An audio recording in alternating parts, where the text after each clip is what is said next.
اگر وہ تمہاری دعا قبول نہیں کر رہا تو جان لو وہ تمہارے لیے معجزہ کرنے والا ہے۔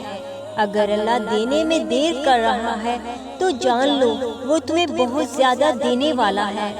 اگر وہ تمہارے سجدے طویل کر رہا ہے تو جان لو وہ تمہارا مقام بڑھا رہا ہے۔ وہ تمہیں اپنے قریب کرنے کے لیے ہی ساری تدبیریں کر رہا ہے۔ وہ تو پتھر میں چھپے کیڑے کو بھی لاوارث نہیں چھوڑتا، تو تم تو اس کے بندے ہو جس سے وہ 70 گنا زیادہ محبت کرتا ہے۔ تم جب اس کے روبرو کھڑے ہوتے ہو تو وہ کیسے تمہیں نظر انداز کرے گا؟ وہ تو بن مانگنے والوں کی بھی مرادیں پوری کرتا ہے۔ تم تو کب سے اس کے سامنے دعا کے لیے جھولی پھیلائے بیٹھے ہو، تمہیں وہ کیسے خالی دامن رکھے گا؟ تمہارا ہاتھ اٹھانا اسے پسند آ گیا ہے، تمہارا سجدے کرنا اس کو بھا گیا ہے، اس کو اچھا لگتا ہے، وہ تم سے اب دوری نہیں کرنا چاہتا، اسی لیے بس تمہیں دیکھ رہا ہے، سن رہا ہے، سمجھ رہا ہے۔ دیکھنا، ابھی تم بول رہے ہو، تڑپ رہے ہو، سسک رہے ہو، اور وہ چپ دیکھ رہا ہے، مگر بہت جلدی وہ بولے گا، تم بس دیکھتے رہ جاؤ گے۔ وہ تمہیں اپنی مرضی سے انتظار کروا رہا ہے تو وہ تمہیں دے گا بھی اپنی مرضی سے۔ تمہاری مرضی ایک ستارہ ہوگی، مگر جب وہ اپنی مرضی سے دے گا تو ستارے کے ساتھ آسمان بھی دے گا۔ دیکھو، اب اتنا لمبا صبر کر کے اذیت سے گھبرانا نہیں، اب تو اللہ کی مدد بھی قریب ہے۔ زندگی تو نام کی آزمائش کا ہے، اور اللہ کی آزمائش میں اللہ کسی کو اکیلا نہیں چھوڑتا، اپنے بندوں کو تو وہ لے کر بھی آزماتا ہے اور دے کر بھی آزماتا ہے۔ اگر اس نے کچھ واپس لے لیا ہے تو یہ تمہاری آزمائش ہے، اور جب وہ دے گا واپس تمہاری من پسند چیز تو وہ دیکھتا ہے میرا بندہ کتنا صبر اور شکر ادا کرتا ہے، مجھے بھول تو نہیں جائے گا۔ وہ دیکھنا چاہتا ہے میرا بندہ کتنا صبر کرتا ہے، کتنا یقین کرتا ہے، مجھ پر مایوس تو نہیں ہوگا۔ اس کے ہر کام میں مصلحت ہے، وہ بنا مصلحت کے کوئی کام نہیں کرتا، ہمیشہ وہ کرتا ہے جس میں تمہاری بہتری چھپی ہوتی ہے، مگر وہ تمہیں نظر آنے میں بہت دیر لگتی ہے۔ اسی لیے اللہ پر یقین رکھو، یہ وقت گزر جائے گا، پہلے بھی گزر گیا ہے، یہ بھی گزر جائے گا، اور آنے والا وقت تمہارے لیے بہترین ہوگا۔ اے ایمان والو، میری حلال کی ہوئی چیزوں کو حرام نہ ٹھہراؤ۔ بڑی گہری بات ہے۔ اللہ پاک نے جب تمہارے لیے محبت حلال کی ہے نکاح کی صورت میں، تو تم اس کو حرام طریقے سے حاصل نہ کرو۔ تمہیں کوئی پسند ہے، تمہیں محبت ہے، تو تم اس کو نکاح کر کے حلال کرو۔ پھر بھی تم حرام تعلق کو سالوں برقرار رکھتے ہو۔ محبت خدا کی عطا ہے، مگر نکاح کے بغیر وہ حرام ہی رہے گی۔ تم لاکھ دلیلیں دو، تم لاکھ کہو میں اس شخص کی وجہ سے اللہ کے قریب آئی ہوں، اس سے تعلق جائز ہے، نہیں۔ اللہ نے تمہیں حرام سے بچانے کے لیے اپنے قریب کیا ہے، تاکہ تم حرام چھوڑو اور اس میں حلال محبت عطا کرو۔ اللہ پاک نے عورت کو بھی عورت سے پردہ کرنے کا حکم دیا ہے، پھر تم کس بنا پر کسی نامحرم کے تعلق کو جائز سمجھتے ہو؟ جو چیز اللہ نے تمہارے لیے حلال کر کے دی ہے اس کا انتظار کرو، وہ صحیح وقت آنے پر اس کو تم تک پہنچا دے گا۔ اگر تم اللہ کے لیے حرام تعلق ترک کر دو گے تو وہ کسی کو بھی تمہارے لیے حلال کر کے تم پر جائز کر دے گا۔ ایسے کیسے ہوگا؟ تم حرام میں رہ کر اللہ سے حلال مانگ رہے ہو، حرام چھوڑ کر اللہ سے اسے حلال طریقے سے مانگو۔ اس نے تمہارے لیے بہترین لکھا ہوا ہے، وہ تمہیں تمہارا لکھا ہوا ہر حال میں دے گا۔ دنیاوی محبت کے چکر میں اللہ کی طے کردہ حدود کو نہ پھلانگو۔ اس نے جو چیز حرام کی ہے، نامحرم سے تعلق حرام بولا ہے تو وہ حرام ہے۔ جب تک نکاح نہ ہو اس کے لیے انتظار کرو، اللہ کے فیصلے کا، اللہ کے کن کا، اس پر چھوڑ کے خود کو اس کے سپرد کر دو۔ وہ حد تجاوز کرنے والوں کو پسند نہیں کرتا۔ اللہ کی حد میں رہ کر اس کے کن کے رنگ دیکھو۔ اپنی زندگی میں ہم کہتے ہیں کہ ہر کام اللہ کی مرضی سے ہوتا ہے، مگر نہیں، ہر کام اللہ کے حکم سے ہوتا ہے۔ اللہ کا حکم ہوتا ہے اور مرضی ہماری ہوتی ہے۔ اگر کسی سے محبت ہے تو اللہ نے نکاح کا حکم دیا ہے۔ یہ ہماری مرضی ہے کہ ہم حلال تعلق رکھتے ہیں۔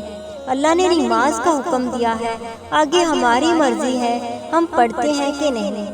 اللہ نے ہمارے آگے حلال حرام رکھا ہے۔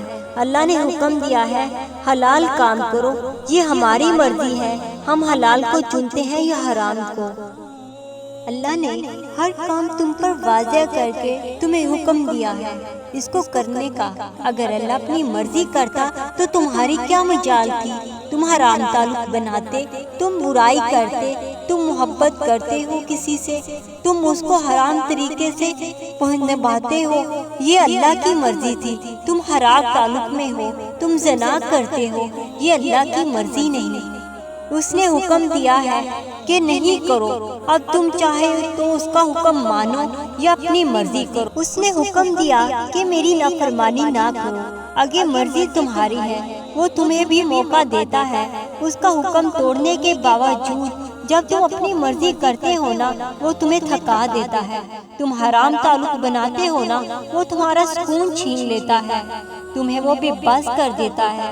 جب تم اپنی مرضی کرتے کرتے تھک جاتے ہو نا، تب اس کے در پر جاتے ہو تو وہ تمہیں سمجھ آتی ہے اللہ کا حکم نہیں مانا، اپنی مرضی کی، پھر تم اللہ کا حکم ماننا شروع کرتے ہو۔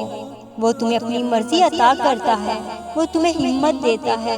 اپنی زندگی کو اپنی مرضی سے نہیں بلکہ اللہ کی مرضی سے چلاؤ، اسی میں تمہاری کامیابی ہے، اسی میں سکون ہے، اسی میں تمہاری بہتری ہے۔ اپنی مرضی سے جی کر دیکھ لیا نا کیا ملا، اب اللہ کے حکم کے مطابق گزارنا شروع کرو، دیکھنا کیسے بدلتی ہے تمہاری زندگی، کیسے ملتا ہے سکون تمہیں۔ تمہارے یوں دعا کرنا، معجزہ کرنا اللہ کا کام ہے۔ تم سچے دل، سچی تڑپ کے ساتھ مانگو، تم صاف نیت کے ساتھ مانگو، وہ تمہاری دعاؤں کو معجزے میں بدل دے گا۔ معجزہ کب ہوتا ہے؟ یہ تو صبر کے بدلے میں عطا کیا جاتا ہے۔ صبر کا اجر اسی لیے تو اتنا بڑا رکھا گیا ہے۔ اللہ نے تمہیں لگتا ہے وہ تمہاری دعا کا جواب نہیں دے گا؟ دعائیں تو معجزوں سے ٹکرا جاتی ہیں، تمہارے لیے دعائیں تو اللہ کے قدموں میں بیٹھ جاتی ہیں۔ تمہارے لیے کیسے اللہ تمہاری دعائیں رد کرے گا؟ تمہیں جو دیر لگ رہی ہے نا، دراصل وہ تمہارے لیے کچھ بڑا کرنے والا ہے جس کا تو نے کبھی سوچا بھی نہیں ہوگا۔ معجزے ہوتے ہیں، سالوں لگ جاتے ہیں، مگر جب یہ ہوتے ہیں نا تو انسان کی آنکھیں کھلی کی کھلی رہ جاتی ہیں۔ اسے جب کچھ سمجھ آتا ہے تو خوشی سے صبر رکھو، صبر رکھو، اللہ پر وہ تمہیں دے گا۔ جو چیز تمہاری دسترس سے باہر ہے وہ اللہ کی دسترس میں ہے۔ جو چیزیں تم ٹھیک نہیں کر سکتے وہ اللہ کرے گا، تم بس صبر رکھو، وہ تمہیں تمہاری منزل تک لے جائے گا۔ جن دکھوں سے تم بھاگتے ہو یہی دکھ تمہیں اللہ کے سامنے کھڑا کرتے ہیں، اور جن خوشیوں کی تم چاہ کرتے ہو یہ تمہیں اللہ سے دور کر دیتی ہیں۔ دکھ تو تمہیں اللہ سے ملوانے کے لیے آتے ہیں، یہ تو تمہارا اللہ سے تعلق مضبوط کرتے ہیں، یہ تمہیں دنیا سے بے نیاز کر کے اللہ کے سامنے لے جاتے ہیں۔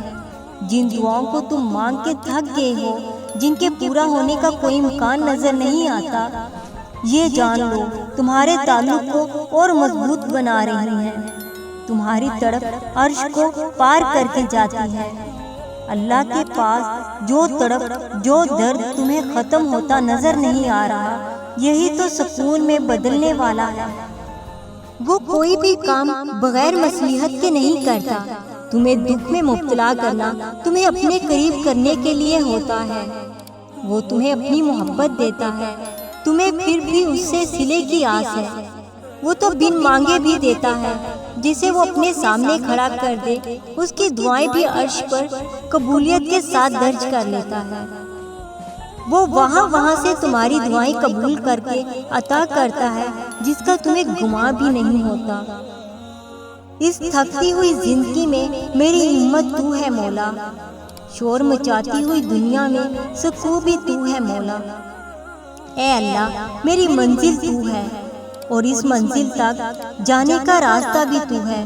میرے گرتے آنسوؤں کو پونچھنے والا بھی تو ہے، مجھے گرتی ہوئی کو تھامنے والا بھی تو ہے اللہ، میرے سجدوں میں آگے میرے روبرو بیٹھنے والا بھی تو ہے، میری تہجد بھی تو ہے اللہ، میں مسافر ہوں تو میری منزل ہے، میں ادھوری ہوں تو میرا کل جہاں ہے اللہ، میں کمزور ہوں تو میری طاقت ہے، میں گناہ گار ہوں تو بخشنے والا ہے، میرے اللہ میں بے زباں ہوں تو میرے الفاظ ہے، میں مایوس ہوں تو میری آس ہے، میں گناہ گار میلی گندی حقیر سی، پر تیری ذات تو پاک ہے اللہ، تیری اونچی شان ہے میرے پیارے اللہ، ہر راہ خوبصورت ہے اگر ساتھ چلنے والے آپ ہوں، مانگتے رہو اللہ سے، سجدوں میں سجدے کی مہلت بھی خوش قسمت کو ملتی ہے۔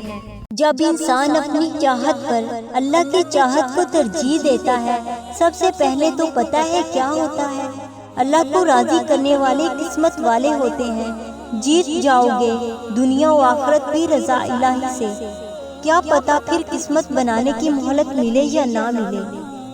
جب اللہ انسان کی چاہت پر اپنی چاہت کو ترجیح دیتا ہے نا، تو پتہ ہے سب سے پہلے کیا ہوتا ہے، اللہ انسان کا دل زخمی کر دیتا ہے، انسان کی روح چھلنی چھلنی کر دیتا ہے، اللہ اس انسان کا دل پھیر دیتا ہے، انسان کو تھکا دیتا ہے، اس کی چاہت میں وہ تب تک انسان کی توڑ پھوڑ کرتا ہے جب تک انسان اپنی چاہت سے دستبردار نہ ہو جائے، اس کی چاہت میں نہ رنگا جائے، پھر ایسا وقت آتا ہے جب وہ اپنی چاہت میں پوری طرح کوشش کر کے ہار جاتا ہے، ہر طرح کی ممکن کوشش کرتا ہے جو اس کو لگے کہ ایسا کرنے سے وہ مل جائے گا، آخر میں بس ایک اللہ کا در بچتا ہے، انسان کی آخری امید، مگر اللہ اسے سب آخر میں اپنا در دکھاتا ہے۔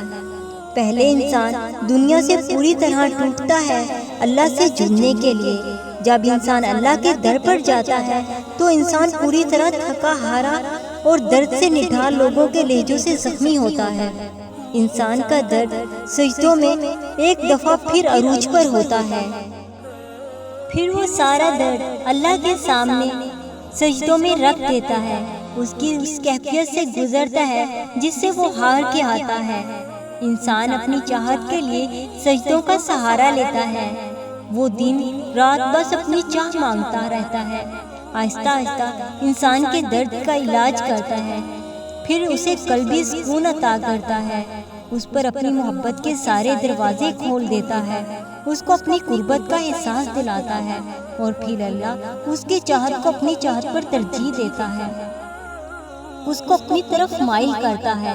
ایک وقت وہ آتا ہے جب انسان اللہ کی چاہت میں خود کو رنگ دیتا ہے، وہ اللہ کی رضا میں راضی ہو جاتا ہے، وہ دنیا کی ہر ایک چیز ہر محبت سے بے نیاز ہو جاتا ہے، اللہ پر سب چھوڑ دیتا ہے، تب اللہ کہتا ہے انسان سے، اے میرے بندے، ایک تیری چاہت ہے ایک میری چاہت ہے، ہوگا وہی جو میری چاہت ہے، اگر تو راضی ہوگا میری چاہت پر، پھر ہوگا وہی جو تیری چاہت ہے۔